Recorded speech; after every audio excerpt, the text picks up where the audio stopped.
ब्रह्माचलोकाधिपति सहंपति कतंजलि अंदिवरम आयाचता संदिट्ट संत परजक्क जातिका देशेतु धम्मं अनुकंपि मम पजं සහම්පති බ්‍රහ්මරාජා ඇතුළු සියලු දිව්‍ය බ්‍රහ්ම පිරිසට සද්ධර්ම ශ්‍රවණය සඳහා ආරාධනා කරන අතරම අප සියලු දෙනා කෙරෙහි මහත් වූ අනුකම්පාවෙන් මේ ශ්‍රී සද්ධර්මය දේශනා කරන මෙන් ගෞරවනීය ස්වාමීන් වහන්සේගේ දෙපා නමද ආරාධනා කර සිටිමු. සාදු සාදු සාදු. අවසරයි ස්වාමීන් වහන්ස. නමෝ තස්ස භගවතු වරහතෝ සම්මා සම්බුද්දස්ස. නමෝ තස්ස භගවතු වරහතෝ සම්මා සම්බුද්දස්ස. නමෝ තස්ස භගවතු වරහතෝ සම්මා සම්බුද්දස්ස. බුද්ධං ධම්මං සංඝං නමස්සාමි. පූජනීය මහා සංඝරත්නයන් දැනීමෙන් අවසරයි සදාවන්ත පින්තුනි. මහා සතිපට්ඨාන සූත්‍ර දේශනාව කේන්ද්‍රගත කරගත 45 වෙනි භාවනා උපදේශයයි අදට යෙදিলা තියෙන්නේ. ඉතින් පහුගිය සතිය වෙනකොට අපි මහා සතිපට්ඨාන සූත්‍ර දේශනාවේ නීවරණ කොටසට ධම්මානුපස්සනාවේ තියෙන නීවරණ කොටසට පැමිණිලා ඒ පිළිබඳව සාකච්ඡාවට ලක් කළා.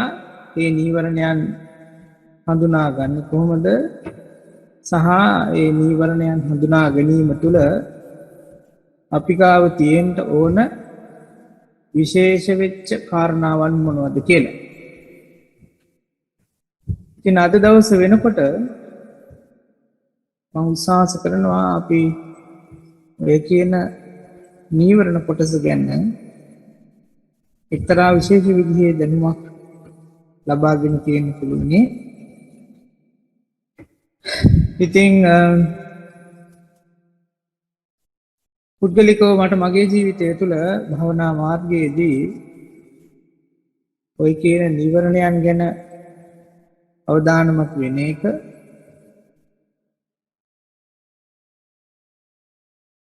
කියන කාරණය ගැන කතා කරද්දී මට වුවමනා වෙච්ච මම ගොඩක් වෙලාවට පාවිච්චි කරපු සූත්‍ර දේශනාවක් මතකයට ආවට හාන කියලා මට හිතුණා ඔය ඇත්තන්ට අද මේ දේශනාව ගැන කියන්න ඕනේ කියලා.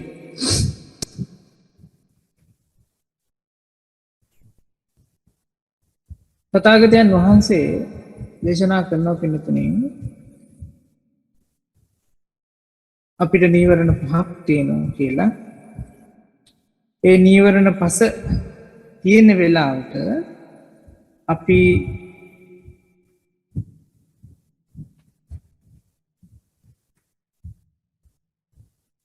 අපේ ජීවිතයේ යහපත වහගන්නවා කියන එක තමයි අපිට කියලා දෙන්නේ. එතකොට සතිපට්ඨාන සූත්‍රයේදී ඔය කියන කාරණාව අපි සාකච්ඡාවට ලක් කරගෙන යනකොට අපිට හම්බ වුණා පළවෙනියෙන්ම නීවරණය කියන දේ අපි තුල දැකිය යුතු කාරණාවක් වෙන බව. ඊළඟට තමයි මේ නීවරණයෙන් නිදහස් වීම අනිවාර්යයෙන්ම අපි සනිටුහන් කරගත යුතු බව. ඉතින් ওই නීවරණයේ ක්‍රියාත්මක වීම ඔබගෙත් මගෙත් යහපත වහලා දානවා නම් ඒ යහපත වහලා දාන්න ඒ දේ අපිව අරගෙන යන රටාවයි අපි හඳුනාගත යුතු වෙන්නේ ඉගෙන ගන්න ඕන වෙන්නේ. ඔය ඨාන කියන සූත්‍රයේ දේශනා කරන්නේ මෙන්න මෙහෙමයි. එතම කියනවා නම් අපි කියපු ගාථා පාඨය මම සමහරක්ව සකස් කරලා තියෙනවා. පාලියෙන් තියෙන්නේ මෙන්න මෙහෙමයි. කාමච්ඡන්ද ඨානියා ධම්මා අයමාහාරෝ අනුපන්නා චේව කාමච්ඡන්ද උපජ්ජති. කාමයට තියෙන කැමැත්ත කාමච්ඡන්දය සහිත වෙච්ච ධර්මතා තියෙන්න පුළුවන් කියලා බුදු පියාණන් වහන්සේ දේශනා කරනවා. ඒක එන්නතුනේ ඇහැට දකින්න රූප වෙන්න පුළුවන්, කනට අහන ශබ්ද වෙන්නට පුළුවන්, නාසයට දැනෙන ගඳ සුවඳ වෙන්නට පුළුවන්, දිවට දැනෙන රස වෙන්න පුළුවන්, සහ කයට දැනෙන ස්පර්ශ වෙන්නට පුළුවන්. වගේම මනසට එන අරමුණු වෙන්න පුළුවන්.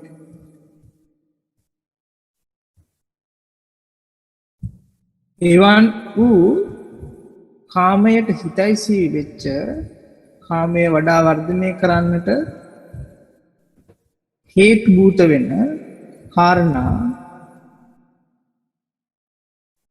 අපි එළියට ඇදලා ගන්නවා නම්, ආශ්‍රය කරනවා නම්, වඩනවා නම්, පුරුදු කරනවා නම් අනුප්පන්නාචේව කාමච්ඡන්தோ උපජ්ජති. ඉපදුනේ නැති කාමයක් හට ගන්න පුළුවන් කියලා තථාගතයන් වහන්සේ දේශනා කරනවා.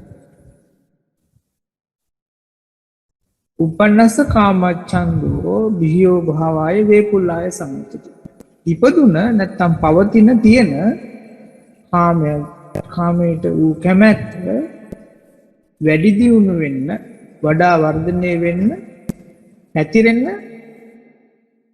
අවසානයේදී අපිව වහලා දාන්න හේතු වෙනවා කියලා කියනවා. එතකොට භාවනාවට සිහිය පුරුදු කරන ඇත්ත හැටියට අපි දැනට ඉගෙනගෙන තියෙනවා ශාරීරිකව අපිට දැනෙන යම් කිසි දැනීමක් තියෙනවද, සංඥාවක් තියෙනවද, හඳුනා ගැනීමක් හැටියට ඒ හැම දෙයක්ම සිහිය පවත්වන්නට පමණක්මයි මට ප්‍රයෝජනවත් වෙන්නේ කියන ඒ සීමාව තුළ තියලා එයින් නිදහස් වෙන්න අපි ඉගෙනගෙන තියෙන්න පුළුවන්. සතිපට්ඨාන භාවනාව පුරුදු කරලා තියෙනවා නම් ඔය ක්‍රියාවලියමයි වේදනානුපස්සනාව තුළදීත් අපිට සිද්ධ කරන්න තියෙනවා. ශාරීරික භාවයක් නොමැති වූ සැප හෝ දුක් හෝ උපේක්ෂා කියලා කියපු යම් කිසි වූ වේදනාවක්, විඳනයක් දැනෙනකොට සතිපට්ඨානය මනාකොට වඩාපු කෙනෙක්ට, වඩාපු ශ්‍රාවකයෙක්ට ඒ දේ උපාදාන කරගන්න, අල්ලගන්න, තමන්ට කියලා තියාගන්න හෝ මට මේක එපා කියලා ප්‍රතික්ෂේප කරන්නට කියන මේ දෙකෙන්ම බැහැර වෙන තැනකට හිත පැමිණෙන්න පටන් ගන්නවා. චිත්තානුපස්සනාව කියන කොටස තුලත් ওই විදිහම තමයි. චෛතසිකව නැගෙන අදහස්, අභිප්‍රායන්, ඒ දේවල් මමය, මගේ ආත්මය කියලා අල්ලා නොගන්න තරමට අපේ හිත දැන් ඍජු මට්ටමකට පරිවර්තනය වෙලා තියෙන්න පුළුවන්. ඒක තීරණය වෙනවා, ඒක තීරණය වෙනවා. ඒ ප්‍රමාණය තම තමන්ටම ගණනය කරන්න පුළුවන්කමක් හම්බ වෙනවා. තමන් මේ භාවනාවට සිහිය පැවැත්වීමට යොදවලා තියෙන කාල ප්‍රමාණය මත. ඒක හරිම සරල සාමාන්‍යයි.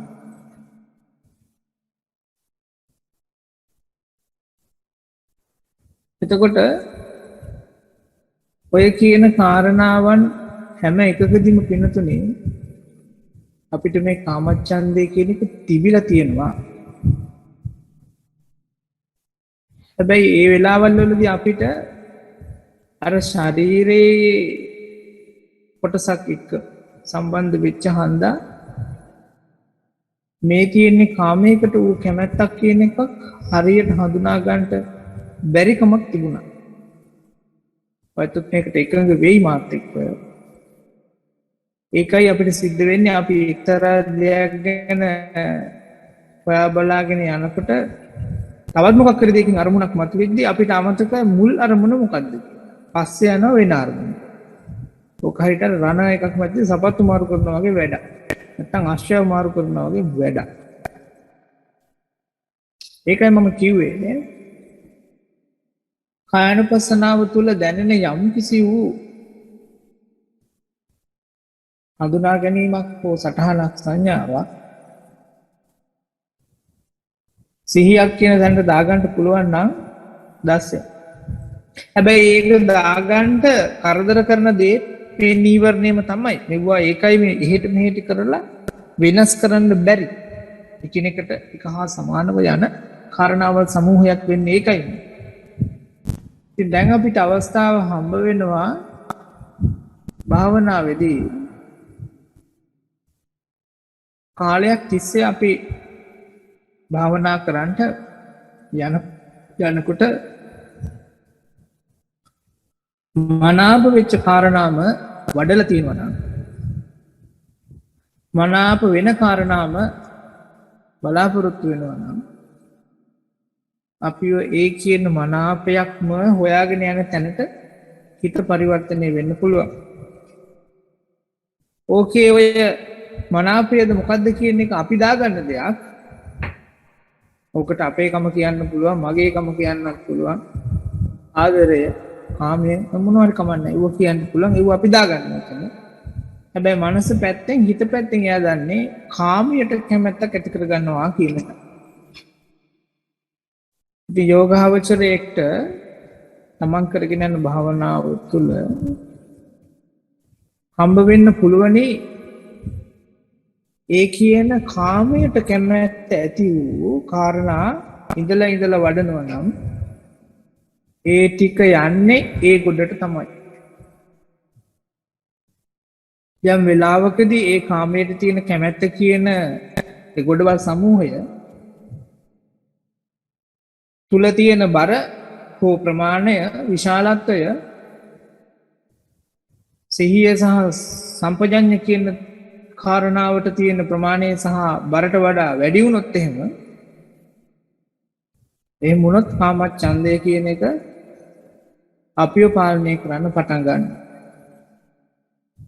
උදාහරණයක් මම ආයෙත් කියන්නම්. අපි හිතමුකෝ අපි නස්සාතරයට මනාපයක් තිබ්බා කියලා. මේක මටත් වෙච්ච ඇත්තටම කියනවා මගේ අත්දැකීමක්.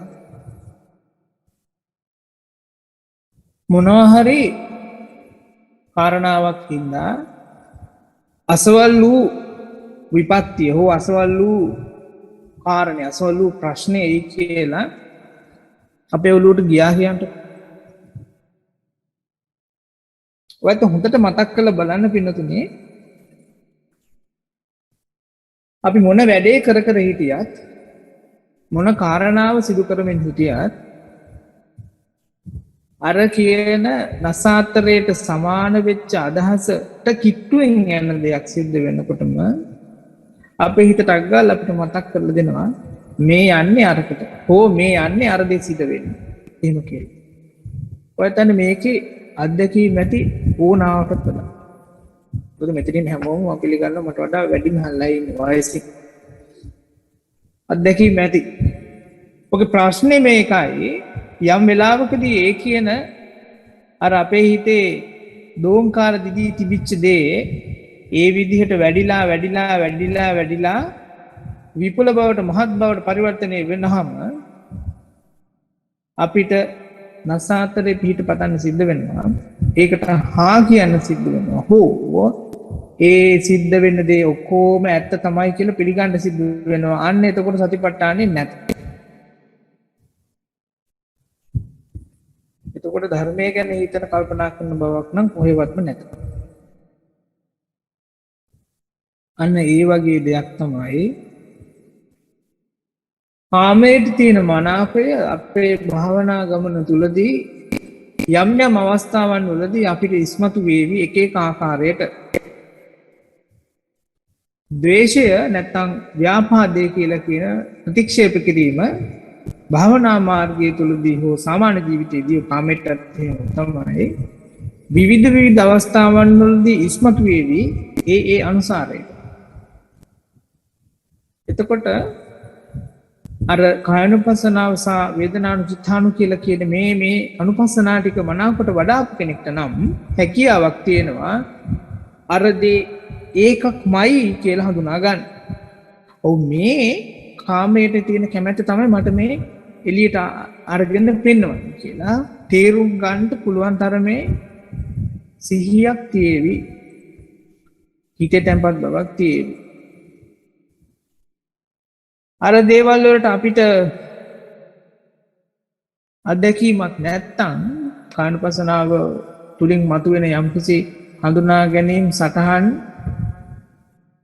වින්දන වල සිහිය පිහිටවන්න පුළුවන්කමක් නැත්තම් ඒ දේ මේ කාමයට අනුව යන දෙයක් හැටියට සලකලා ඊළඟට අර ශරීරයේ තියෙන මොකක් හරි දෙයකට පැටලෙන්න බලයි මේක තුල කාමච්ඡන්දේ තමයි මේ බීජයේ තිබ්බ කියන එක හඳුනා ගන්නේ නැතුව.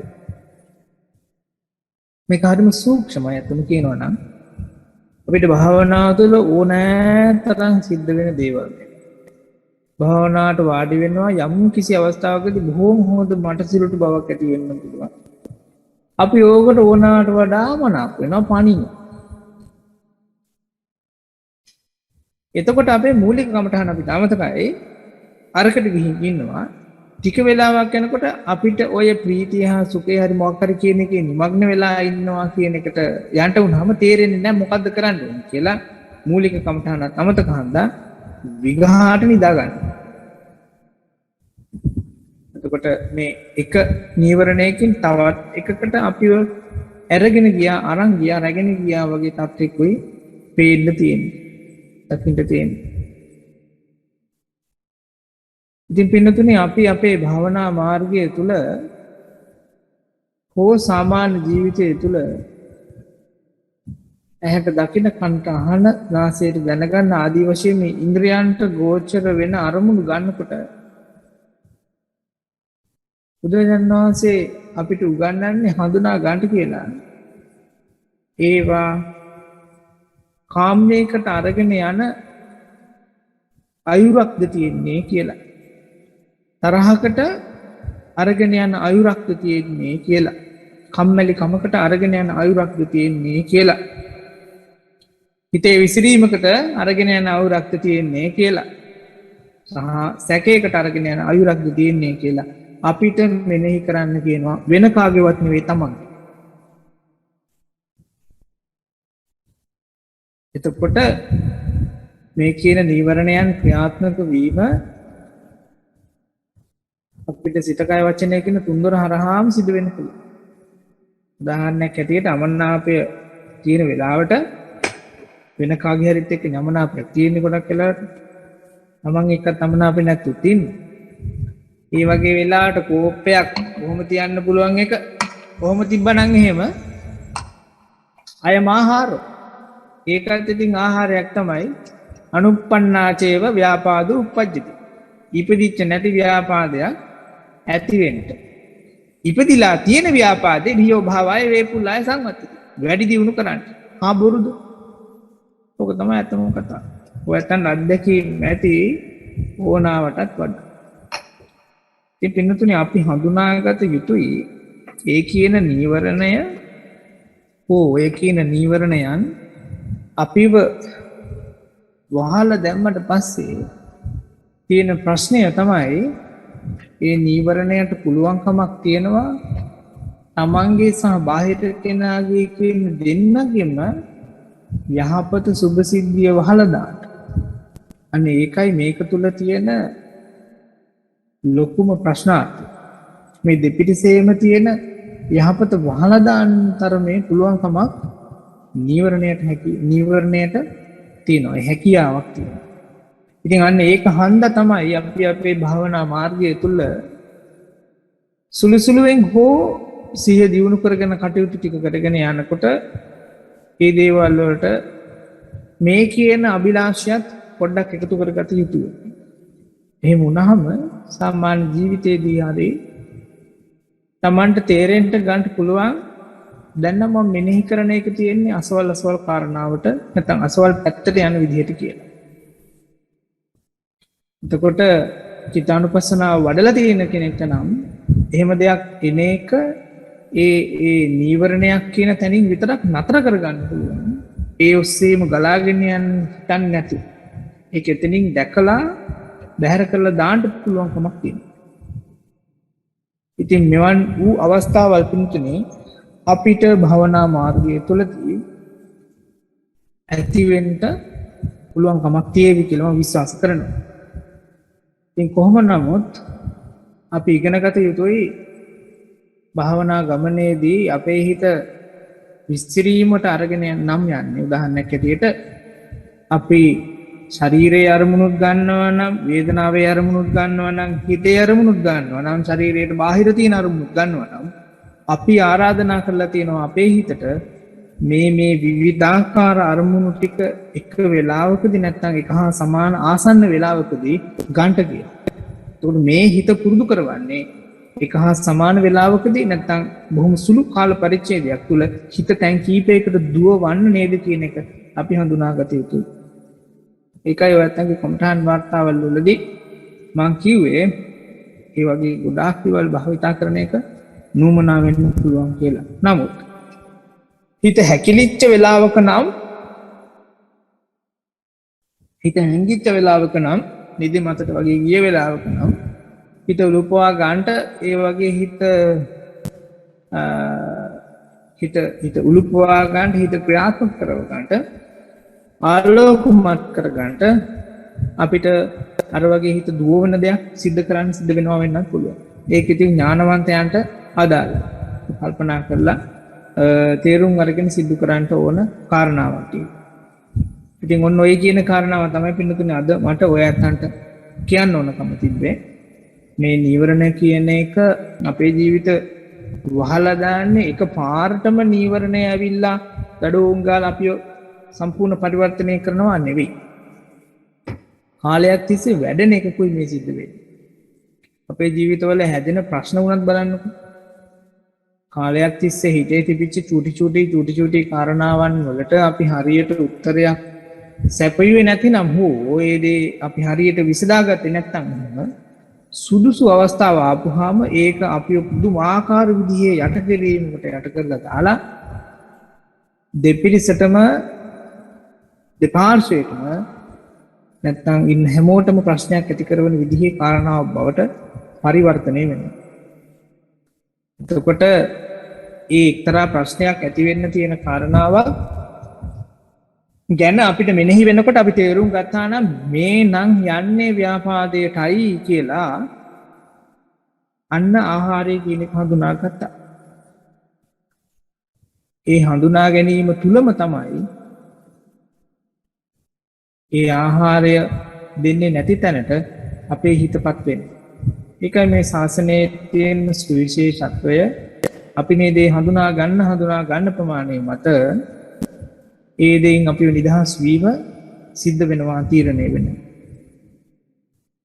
හැබැයි හිතන්ට නාකයි තරහ ඇති වෙන්න හෝ කාමයට යන හෝ නිදිමත අලස ගතියට යන හෝ හිත විසිරෙන හෝ හැකිලෙන වගේම සැකයට යන එක අවස්ථාවක් හඳුනා ගැනීම සංසාරගතව අපි ගාව තිබිච්ච හැම නීවරණයකටම උත්තරයක් හම්බ වුණා කියන හිතන්ට නාකයි. එක්තරා උත්තරයක් හම්බ වුණා තමයි. නමුත් තව හොයාගන්න ඕන කාරණා තියෙනවා. ඉතින් ඒක හන්දා අපි පුළුවන් තරම් මේ ගමන තුලදී අපේ සිහිය පවත්වා ගත යුතුයි. හිතේ තැම්පත්කමත් එක්ක අපි පුරුදු කරන්නට ඕන පින්නතුනේ ආර්ය අෂ්ටාංගික මාර්ගයමයි. ආර්ය සත්‍යාංගික මාර්ගයක් නෙවෙයි. මොකද අද කාලේ ගොඩාක් කට්ටිය මේ සමාධිය කියන කාරණේ නැත්තම් හිත තැම්පත් කරගන්නවා කියන කාරණේට ඇත්තටම අකුල් හෙලනවා වගේම ප්‍රතිවිරුද්ධ. මනාප නැහැ. හැබැයි තථාගතයන් වහන්සේ ඔය කියන කාරණේ අපේ ජීවිතයට උවමනා දෙයක් නෙවෙයි නම් දේශනා කරන්නේ. ඒක හින්දා අපි අපේ හිත තැම්පත් කර ගන්න ගමන් තමයි මෙවන් වූ කාරණාවක් ස්පර්ශ කරන්නට අවස්ථාව සලසා ගත යුතු වෙන්නේ. එහෙම නැතිනම් අපි අර කාරණාම ධර්ම කාරණාම එකතු කරගන්න ඇත්තෝ විතරක් වෙන්න පුළුවන්. අද කාලේ ගොඩාක් වෙලාට තියෙන ප්‍රශ්නයක් ඔක තමයි. සාකච්ඡාවක් කරන්නට ගියොත් එහෙම බොහෝම ධර්ම කරුණු දන්නවා. නමුත් සාමාන්‍ය ජීවිතය තුළ තියෙන ගැටලුවකදී ඇත්තටම අන්ත අසරණයි. එහෙම වුණාම ගොඩක් වෙලාට ඉතින් අර යකදුරන්ගේ තමයි පිහිට පටන්නේ. හරිම සෝචනීය තත්ත්වය. හරිම සෝචනීය. ඊට වඩා අපි සුදුසු වෙන්නේ සිහිය පුරුදු කරන මේ ගමන තුලදී හඳුනා ගන්නවා නම් කාමයට අපි අරගෙන යන කාරණා මොනවද? තරහට අරගෙන යන කාරණා මොනවද? ඉදිමත අලස ගතියට, අලසකමට කම්මැලිකමට අපි අරගෙන යන කාරණා මොනවද? සිතුම් පැතුම් තියෙන්න පුළුවන්, සංඥා තියෙන්න පුළුවන්, අදහස් තියෙන්න පුළුවන්. ඒ වගේමයි හිත විසිරෙන්න මොනවද අරගෙන යන කාරණා, හිත හැකිලෙන්නත් ඒ වගේමයි, වගේම සැකයට මොනවද අරගෙන යන කාරණා කියලා අපි හඳුනා ගන්න ඕනේ. ඒවා අපේ ශබ්දකෝෂය තුල කතා බහට ලක් වෙන වචන නම් අන්න සම්මා වාචාව ඇති කරගන්න අවස්ථාවක් තියෙනවා. ඒ වචන වලින් බැහැර වීම. ඒවා ගැන හිතන එකක් නම් අපි තියෙන්නේ.